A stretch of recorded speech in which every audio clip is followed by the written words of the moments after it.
Hi friends, welcome to Nandadeepa YouTube channel. ಇವತ್ತಿನ recipe ಏನೆಂದರೆ ನಾನು ಇಲ್ಲಿ ಅವಲಕ್ಕಿ ದೋಸೆಯನ್ನು ಮಾಡ್ತಾಯಿದ್ದೀನಿ. ಬನ್ನಿ ನೋಡೋಣ ಹೇಗೆ ಮಾಡೋದು ಅಂತ. ಮೊದಲಿಗೆ ಒಂದು ಬಟ್ಟಲು ಅವಲಕ್ಕಿಯನ್ನು ತಗೊಂಡಿದ್ದೀನಿ.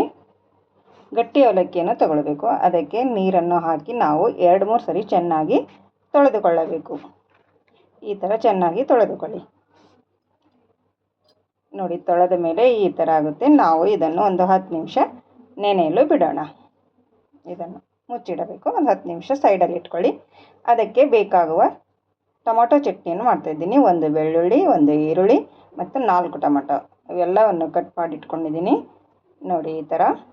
ಇಲ್ಲಿ ನಾವು ಸ್ಟವ್ ಮೇಲೆ ಒಂದು ಪ್ಯಾನನ್ನು ಇಟ್ಟುಕೊಂಡು ಅದಕ್ಕೆ 1 ಚಮಚ ಎಣ್ಣೆಯನ್ನು ಹಾಕಿ ಬೆಳ್ಳುಳ್ಳಿ ಹಾಕ್ತಾಯಿದ್ದೀನಿ. ಅದಕ್ಕೆ 4 ರೆಡ್ ಚಿಲ್ಲಿಯನ್ನು ಹಾಕ್ತಾಯಿದ್ದೀನಿ. ಮತ್ತು ಒಂದು ಈರುಳ್ಳಿಯನ್ನು ಕಟ್ ಮಾಡಿ ಇಟ್ಟಿಟ್ಕೊಂಡಿರುವ ಈರುಳ್ಳಿಯನ್ನು ಹಾಕ್ತಾಯಿದ್ದೀನಿ. ಮತ್ತು ಟೊಮೊಟೊ 4 ಟೊಮೊಟೊ ಕಟ್ ಮಾಡಿ ಇಟ್ಟುಕೊಂಡಿದ್ದೀನಲ್ಲ, ಅದನ್ನು ಹಾಕಿದ್ದೀನಿ. ನೋಡಿ, ಇದನ್ನು ಚೆನ್ನಾಗಿ ಫ್ರೈ ಮಾಡಿಕೊಳ್ಳಿ. ಹೈ ಫ್ಲೇಮಲ್ಲಿ ಇದನ್ನು ಚೆನ್ನಾಗಿ ಹುರಿದುಕೊಳ್ಳಬೇಕು. ನೋಡಿ, ಈ ಥರ ಚೆನ್ನಾಗಿ ಹುರಿದುಕೊಳ್ಳಿ. ಇವಾಗ ಗ್ಯಾಸ್ ಆಫ್ ಮಾಡಿ ಇದನ್ನು ಆರಲು ಬಿಡೋಣ. ನೋಡಿ, ಆರಿದ ಮೇಲೆ ನಾವು ಇದನ್ನು ಒಂದು ಮಿಕ್ಸಿ ಜಾರಿಗೆ ಹಾಕಿಕೊಳ್ಳಬೇಕು.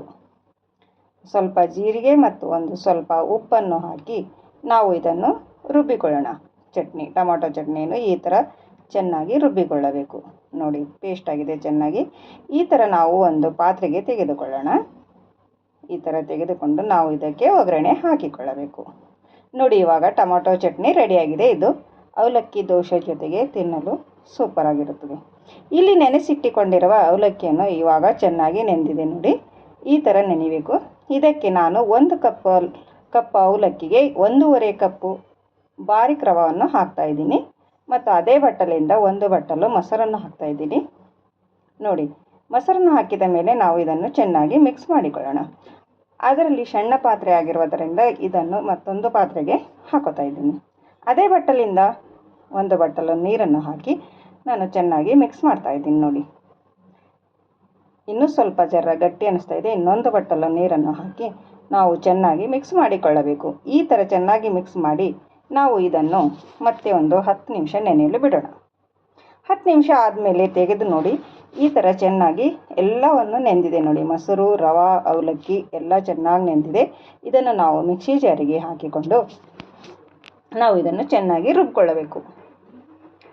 ನೋಡಿ, ಒಂದು ಸ್ವಲ್ಪ ಉಪ್ಪನ್ನು ಸೇರಿಸ್ಕೋಬೇಕು ಮತ್ತು ಸ್ವಲ್ಪ ನೀರನ್ನು ಹಾಕಿ ನಾವು ಇದನ್ನು ಪೇಸ್ಟ್ ಮಾಡಿಕೊಳ್ಳೋಣ. ನೋಡಿ, ಈ ಥರ ಚೆನ್ನಾಗಿ ನುಣ್ಣಗೆ ರುಬ್ಬಿಕೊಳ್ಳಿ. ನೋಡಿ, ಈ ಥರ ಆಗಿದೆ. ನಾವು ದೋಸೆ ಹಿಟ್ಟನ್ನು ಯಾವ ಥರ ಇರುತ್ತೆ ಅದೇ ಥರ ನಾವು ಚೆನ್ನಾಗಿ ರುಬ್ಬಿಕೊಳ್ಳಬೇಕು. ಅದನ್ನು ಒಂದು ಪಾತ್ರೆಗೆ ತೆಗೆದುಕೊಳ್ಳೋಣ. ಮತ್ತು ಇನ್ನೂ ಮತ್ತೊಂದು ಸರಿ ರುಬ್ಕೋತಾ ಇದ್ದೀನಿ. ಉಳಿದ ಅವಲಕ್ಕಿಯನ್ನು ಇನ್ನೊಂದು ಸರಿ ರುಬ್ಕೊಂಡು ಅದಕ್ಕೆ ಸ್ವಲ್ಪ ಉಪ್ಪು ಮತ್ತು ಸ್ವಲ್ಪ ನೀರನ್ನು ಹಾಕಿ ಇದನ್ನು ಕೂಡ ರುಬ್ಕೋತಾ ಇದ್ದೀನಿ. ನೋಡಿ, ಇದನ್ನು ಕೂಡ ಅದೇ ಥರ ಪೇಸ್ಟ್ ಆಗಿದೆ. ಇದನ್ನು ಕೂಡ ಅದೇ ಪಾತ್ರೆಗೆ ನಾವು ತೆಗೆದುಕೊಳ್ಳೋಣ.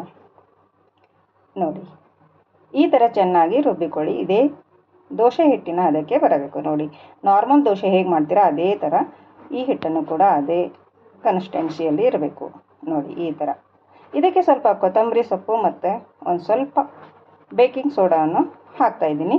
ನೀವು ಕೂಡ ಗಜ್ಜರಿ ಮತ್ತು ಈರುಳ್ಳಿ ಇದನ್ನು ಕೂಡ ಆ್ಯಡ್ ಮಾಡಿಕೊಳ್ಳಬಹುದು ನಿಮಗೆ ಇಷ್ಟ ಇದ್ದರೆ. ನಾನಿಲ್ಲಿ ಸ್ವಲ್ಪ ಕೊತ್ತಂಬರಿ ಅಷ್ಟೇ ಹಾಕ್ತಾಯಿದ್ದೀನಿ. ಇವಾಗ ದೋಸೆ ಹಿಟ್ಟು ರೆಡಿಯಾಗಿದೆ.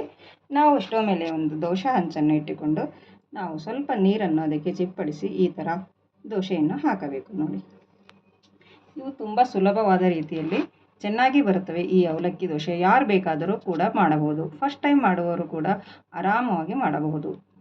ನೋಡಿ, ಈ ಥರ ಚೆನ್ನಾಗಿ ಹೇಳ್ತಾ ಇದೆ. ನೋಡಿ, ಎಲ್ಲೂ ಮೆತ್ಕೋದಿಲ್ಲ, ಏನಿಲ್ಲ, ಆರಾಮವಾಗಿ ದೋಸೆ ಎದ್ದು ಬರ್ತವೆ.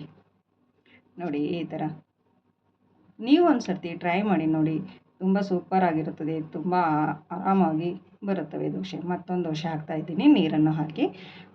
ನೋಡಿ, ಇದು ಬಟ್ಟಲಿಂದ ಹಾಕ್ತಾಯಿದ್ದೀನಿ. ಮೊದಲು ಸೌಟಿನಿಂದ ಹಾಕಿದ್ದೀನಿ, ಇವಾಗ ಬಟ್ಟಲಿಂದ ಹಾಕ್ತಾಯಿದ್ದೀನಿ. ನಿಮಗೆ ಯಾವುದು ಸರಿ ಅನಿಸುತ್ತೋ ಅದರಿಂದ ಹಾಕಿಕೊಳ್ಳಿ. ನಿಮಗೆ ಯಾವ ಥರ ಬೇಕೋ ಆ ಥರ ಹಾಕಿಕೊಳ್ಳಿ. ನೋಡಿ, ಇದರ ಮೇಲೆ ಎಣ್ಣೆಯನ್ನು ಸ್ವಲ್ಪ ಹಾಕಿ ಮತ್ತು ಇದನ್ನು ದೋಸೆ ತೆಗಿತಾಯಿದ್ದೀನಿ. ನೋಡಿ, ಎಷ್ಟು ಚೆನ್ನಾಗಿ ಬರ್ತಾಯಿದೆ ಅಂದರೆ ನೋಡಿ, ನೀವು ಒಂದು ಸರ್ತಿ ಟ್ರೈ ಮಾಡಿ ಮತ್ತು ಹೇಗೆ ಬಂದಿದೆ ಅಂತ ಕಮೆಂಟಲ್ಲಿ ತಿಳಿಸಿ. ನೋಡಿ, ಎಷ್ಟು ಸೂಪರಾಗಿ ಬಂದಿದೆ ಅಂತ.